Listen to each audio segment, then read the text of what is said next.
Hai Sobat Pesona, berjumpa kembali dengan Pesona Wisata Tulung Agung.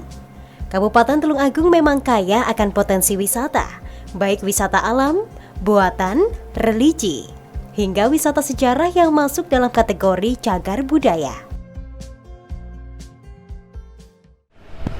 Halo Sobat Pesona, hari ini kita mau jalan-jalan ke beberapa cagar budaya yang ada di Kecamatan Boyolangu, Kabupaten Tulung Agung. Yuk ikut!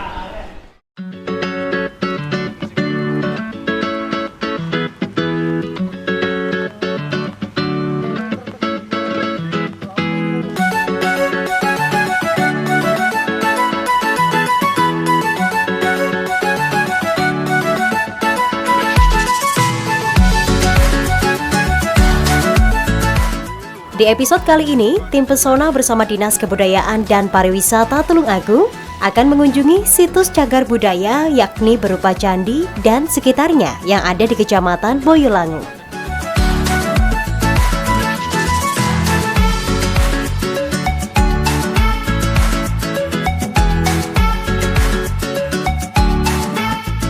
Setelah menempuh perjalanan kurang lebih 30 menit dari pusat kota, kita udah sampai nih di lokasi awal menuju Candi Dadi dengan berjalan kaki.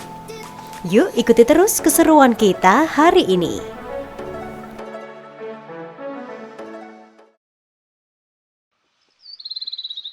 Candi Dadi ini berlokasi di Dusun Mojo, Desa Wajak Kidul, Kecamatan Boyolangu.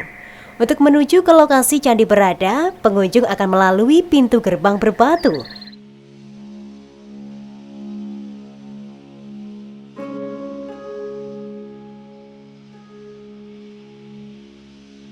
Karena terletak di atas bukit, keberadaan Candi Dadi ini memiliki jalur yang cukup menantang bagi pendaki. Diawali dengan menaiki puluhan anak tangga, kita masih berlanjut dengan menapaki tanah bebatuan. Letaknya yang berada di puncak bukit membuat kita sedikit mengeluarkan tenaga untuk menikmati keindahannya. Karena kita wajib mendaki dengan menyusuri jalan setapak yang kanan kirinya adalah hutan dan lahan yang ditanami palawija oleh penduduk sekitar bukit.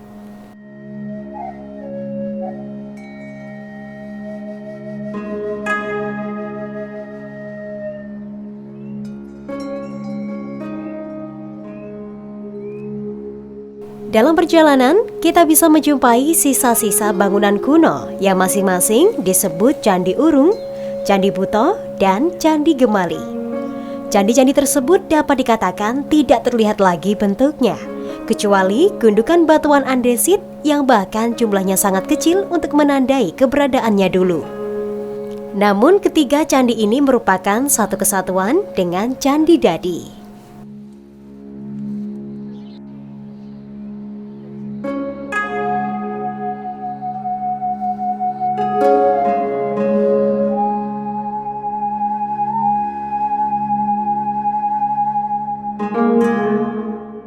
Bagi kalian yang bukan pendaki profesional, bisa sering beristirahat jika lelah selama perjalanan. Ada banyak lokasi dengan pohon yang rindang yang bisa digunakan untuk berteduh, sembari menikmati pemandangan dan hembusan angin segar di sini.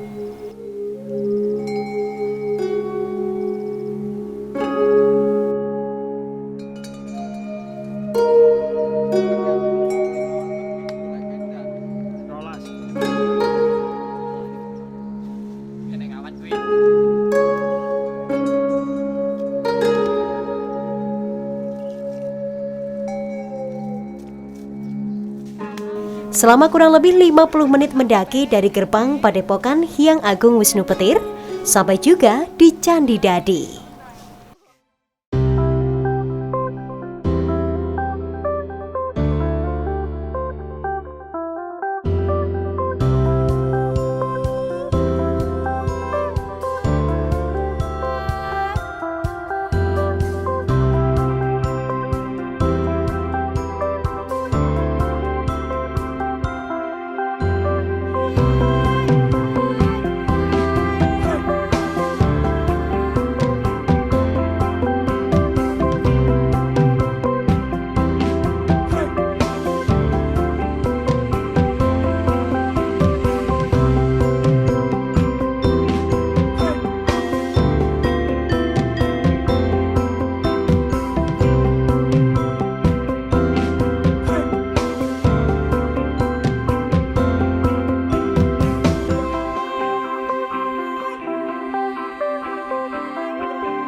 Nah, Sobat Pesona, setelah kita udah trekking, sampailah kita di Candi Dadi. Nah, Candi Dadi ini terletak di atas bukit di Desa Wajah Kidul, Kecamatan Boyolangu.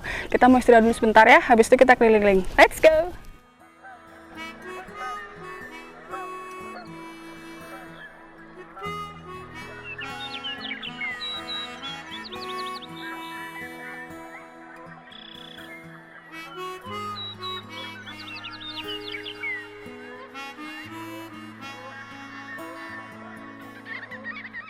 Di puncak bukit inilah kita menjumpai kemegahan Candi Dadi. Dan yang tak kalah menariknya adalah kita bisa menikmati keindahan Kecamatan Boyolangu dan sekitarnya dari ketinggian.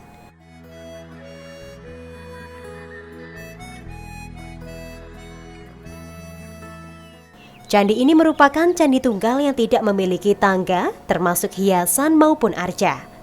Candi tersebut berdiri tegak pada puncak sebuah bukit di lingkungan Pegunungan Walikukun. Denah candi sendiri berbentuk bujur sangkar dengan ukuran panjang 14 meter, lebar 14 meter, dan tinggi 6,5 meter.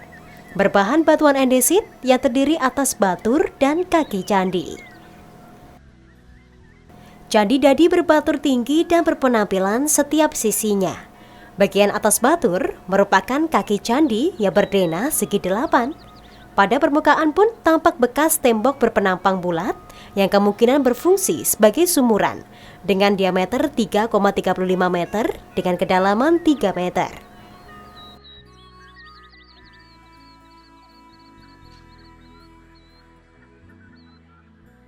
Candi Dadi ini ada dua sejarah ya, ada dua versi. Yang satu dari sejarah rakyat, cerita rakyat. Yang kedua adalah penelitian dari tim arkeolog. Saya awali dari penelitian tim arkeolog bahwa Candi Dadi ini merupakan sejarah dari peradaban Kerajaan Majapahit, yaitu di abad 13 sampai abad 15. Pada waktu itu disebutkan bahwa rajanya adalah Raja Hayam Wuruk. Dan posisi deskripsi candi ini terletak di atas bukit perbukitan Walikukun ya. Jadi di sini merupakan kompleks percandian sebenarnya, karena ada 4 candi. Jadi salah satunya adalah Candi Dadi ini. Diawali dari sisi barat, bukit barat, yaitu ada Candi Urung, disusul Candi Buto, Candi Gemali, dan yang paling tenggara puncak yaitu adalah Candi Dadi. Candi Dadi ini berada di puncak karena menurut sejarah kaitannya dengan agama Hindu, dipercaya bahwa tempat yang paling tinggi atau tempat yang paling luas itu adalah tempat yang dianggap suci untuk umat agama Hindu.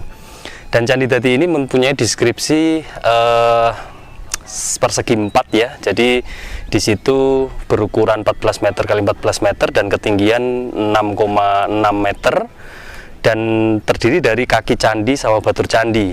Nah, di atas batur candi itu ada berbentuk oktagon atau segi 8 yang di dalamnya ada sumuran. Dan sumuran itu diameternya sekitar 3,4 dan kedalamannya sekitar 3,6 meter. Nah, dari pengkajian tim arkeolog BPCB Jawa Timur bahwa Candi Dadi ini fungsinya untuk peribadatan, jadi untuk persembahyangan pada waktu itu dari Kerajaan Majapahit. Dari cerita rakyat bahwasannya dulu memang dari mulut ke mulut itu ada seorang putri yang mau dilamar seorang pangeran, dan asal usul dari putri sama pangeran itu tidak disebutkan dan nama juga tidak disebutkan. Jadi seperti cerita Roro Jonggrang sama Bantung Bondowoso. Di situ pangeran mau melamar sang putri tersebut dan sang putri tersebut menolak, dan akhirnya mau menerima lamaran tersebut hanya jikalau pangeran itu bisa membuat beberapa candi. Nah, di situ tidak disebutkan beberapa candi positifnya berapa, jumlahnya berapa. Cuma di sini karena ada 4 candi, diduga itu ya hanya 4 candi untuk persyaratan melamar seorang putri itu. Nah, pangeran mengiyakan, dan akhirnya dalam satu malam ya, pangeran itu membuat 4 candi. Jadi syaratnya tadi harus dibangun dalam satu malam 4 candi tersebut. Nah, pada waktu malam itu Pangeran memulai prosesnya dari pembangunan 4 candi, dan dengan bantuan jin atau apa pada waktu itu, dan akhirnya sang putri itu tahu bahwa 4 candi itu akan jadi, akan sempurna. Terus sang putri itu membuat trik jelek ya, artinya agar 4 candi itu tidak rampung. Nah, akhirnya sang putri meminjam tempat, yaitu tepatnya di timurnya ketiga candi, karena yang satu ini berada di tenggara. Jadi di tiga timur candi itu di dusun Gedung Jalin pada waktu itu. Nah, sang putri itu memanggil ibu-ibu dan penduduk sekitar, bangun di tengah malam dan membuat pagi seakan-akan muncul, membuat perapian, menumbuk lusung dan sebagainya, ayam-ayam dikeluarkan. Dan akhirnya sang pangeran itu tahu bahwa pagi hampir tiba, dan akhirnya pangeran itu putus asa, dan dari ketiga candi itulah runtuh semua, dan yang jadi cuma Candi Dadi. Nah, akibat dari itu mitos yang dipercaya pada waktu dulu bahwa Gedung Jalin itu tidak ada perawan yang menikah di usia muda. Kebanyakan perawan itu menikah di usia tua, karena itu salah satu dari efek kutukan pangeran tersebut ke putri. Jadi efek kutukan dari pangeran ke putri, dan ditujukan untuk tempat yang dijadikan untuk trik jelek tadi. Jadi seperti itu untuk ceritanya. Nah, pada dasarnya untuk kembali ke sejarah yang diteliti atau yang dikaji oleh tim arkeolog, bahwa kompleks percandian ini sebenarnya diawali dari barat, yaitu Candi Wurung, Candi Buto, Candi Gemali, dan Candi Dadi. Dan letaknya ini adalah di lereng pegunungan Walikukun yang ada di Dusun Mojo, Desa Wajak Kidul, Kecamatan Boyolangu, dan Kabupaten Tulungagung.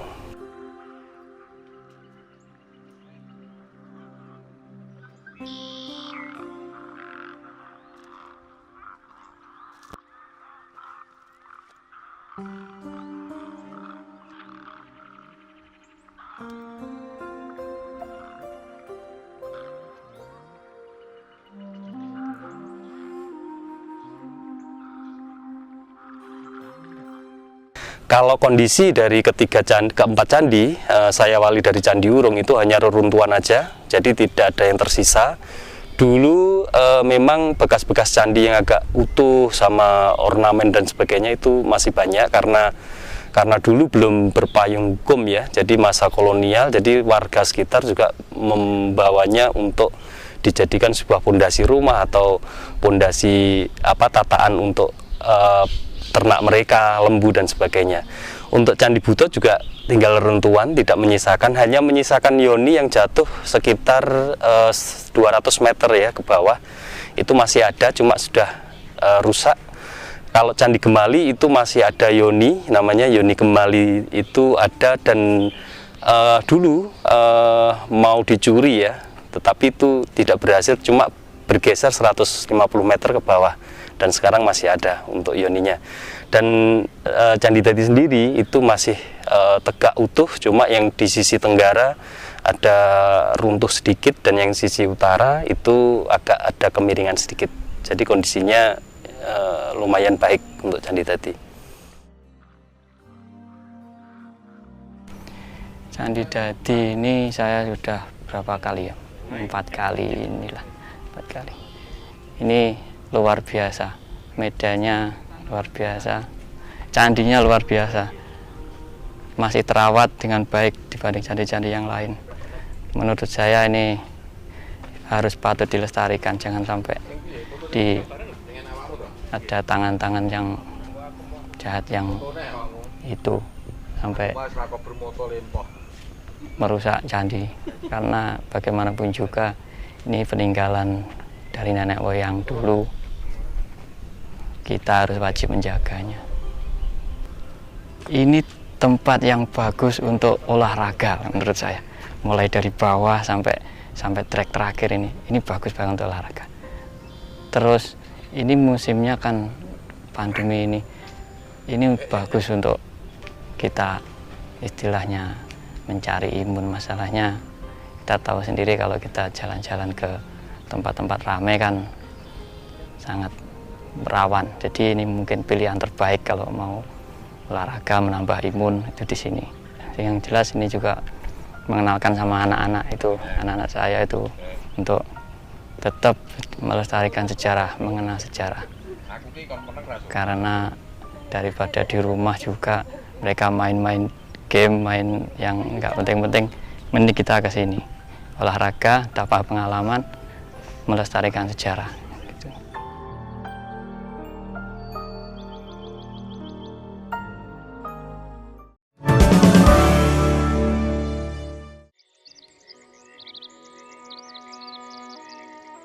Kalau untuk kaitan pemugaran kayaknya terkendala di akses ya. Jadi aksesnya sulit karena dari bawah itu kira-kira 3 km dan sangat beresiko untuk proses membawa material. Karena untuk naik aja sendiri membutuhkan energi yang ekstra gitu ya. Dan untuk konservasi pun ini masih belum diadakan karena juga minim dari sarana prasarana, yang utama yaitu air. Jadi kendala di air karena posisi di paling puncak di Bukit Wali Kukun ini, untuk pengadaan air sulit. Jadi untuk konservasi kimia jadi belum ada. Untuk kalian ketahui sobat, sejak awal berdirinya Candi Dadi belum pernah mengalami pemugaran. Jadi Candi Dadi ini masih sama dengan zaman dulu. Berkenaan dengan itu, lingkungan alam di sekitar candi memang sangat mendukung. Candi Dadi yang berada di puncak bukit dan langsung menghadap lembah Boyolangu di sebelah utaranya merupakan karya arsitektur yang menggambarkan sebuah kemegahan. Selain sebagai tempat pemujaan, dapat diduga Candi Dadi dahulu berfungsi juga sebagai tempat pengabuan, pembakaran jenazah tokoh atau penguasa saat itu. Sifat keagamaan yang melatar belakangi pendiriannya secara tepat memang belum diketahui. Namun, sumuran yang terdapat di bagian tengah bangunan candi tersebut dapat digunakan sebagai petunjuk dari karakter sebuah percandian berlatar belakang keagamaan Hindu.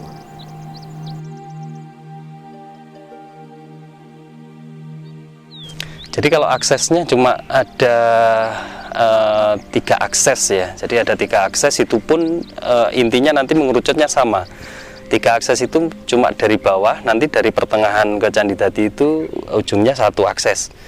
Ya memang risiko ya. Jadi untuk pengunjung sama penikmat cagar budaya situs Candi Dadi itu memang risikonya sulit aksesnya. Tapi insya Allah masih bisa untuk dicapai menuju ke puncak.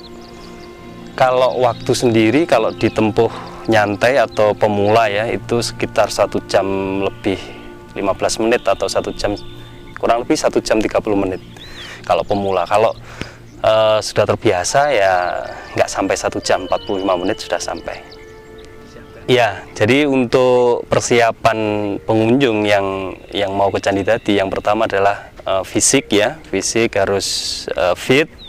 Dan yang kedua untuk saran ya, untuk saran pengunjung kalau mau ke Candi Dadi itu ya peliharalah cagar budaya milik negara ya. Jadi lestarikan, contohnya untuk pengunjung jangan membuang sampah sembarangan dan jangan merusak area situs ataupun coret-menyoret di cagar budaya itu sendiri. Jadi itu penting sekali karena kebanyakan pengunjung itu seperti itu. Jadi kalau tidak diberi saran atau masukan itu nanti akan kebablasan itu. Ya sangat bervariatif ya, tapi mayoritas itu ingin mengetahui keberadaan Candi Dadi tersendiri itu sendiri, dan di malam hari juga ada. Jadi pengunjung yang ritual ya, sifatnya ritual itu juga ada. Jadi sangat bervariasi, tetapi yang mayoritas tujuannya itu adalah untuk mengetahui Candi Dadi dan sejarahnya. Ya kalau hari-hari biasa untuk pengunjung minim ya, karena mungkin dari orang pengunjung tersebut mungkin ada yang bekerja, ada yang pelajar juga. Jadi rata-rata di hari libur misal hari Minggu sama Sabtu atau di hari-hari libur nasional, itu rata-rata pengunjungnya lumayan banyak. Atau kalau pengunjung yang khususnya pelajar, itu ada tugas dari guru untuk penelitian, jadi pembuatan laporan atau pembuatan penelitian yang mengharuskan pelajar itu naik di non hari libur gitu ya, misal Senin sampai Jumat itu kemungkinan ada.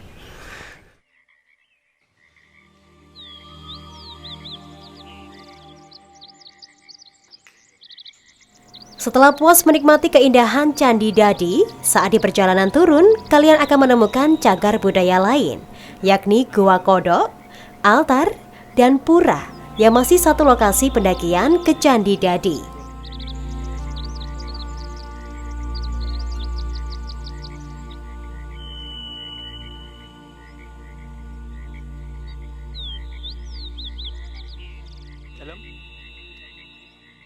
Semacam altar.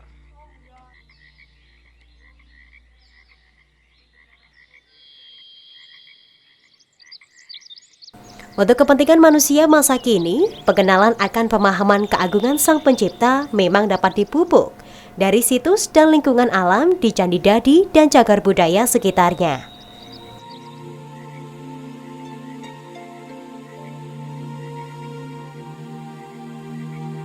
Bagaimanapun juga candi ini dan yang lain itu masih ada sampai sekarang, itu kan karena kearifan orang-orang sebelum kita. Dan ini kewajiban kita untuk menjaga untuk anak cucu kita biar masih bisa menikmati keindahan candi, keindahan alam. Jadi harapan saya bagaimanapun juga kita harus menjaga, melestarikan, dan perlu dari pihak-pihak terkait untuk semakin ketat atau semakin lebih mengawasi untuk candi-candi dan situs-situs yang lain untuk kedepannya. Harapan untuk kompleks percandian di Bukit Walikukun ini, yang pertama pemerintah nanti diharapkan mampu menciptakan akses yang agak terjamin lagi ya. Artinya nanti bisa ditempuh dengan enak, artinya jalannya nanti diperbarui atau gimana. Terus lagi untuk Candi Dadi sendiri mungkin sarana prasarananya masih kurang banyak ya, jadi mungkin bisa ditambahi pos jaga atau gazebo untuk istirahat pengunjung atau siapapun. Dan untuk konservasi mungkin semoga disegerakan untuk konservasi kimia, jadi seperti licin yang agak tebal itu nanti bisa hilang, jadi itu harapannya. Mencintai keindahan alam yang terdampar di sekitar Candi Dadi beserta kelompok candi lain di dekatnya merupakan upaya mencintai karya budaya nenek moyang. Dan itu semua sama dengan mencintai penciptanya.